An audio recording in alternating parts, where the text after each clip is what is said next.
what happens when the chord progression might be a little more involved? Like if it's a song form, a song might have often an A section and a B section, a verse and a chorus. And that's the kind of stuff where it really becomes important to make sure you chart the changes so that you're not just sort of winging it and getting stuck in first gear just trying to play the chords.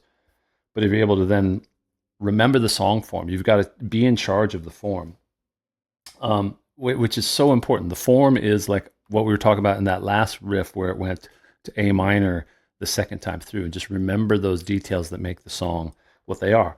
Along with that, you're going to want to, and this is something we haven't mentioned yet, but we were talking earlier this week, you're going to want to watch your volume in any jam session, especially if you're in person.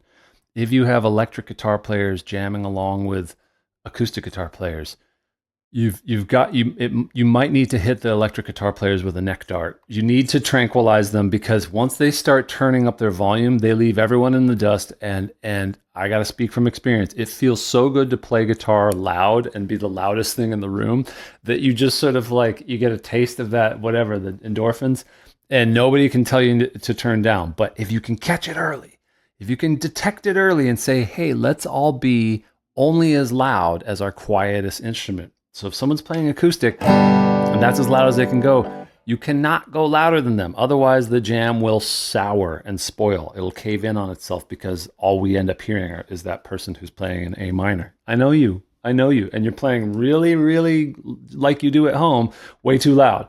Don't do it. So if you can reel in the volume, that gives you the best chance to do this next thing, which is to play with dynamics.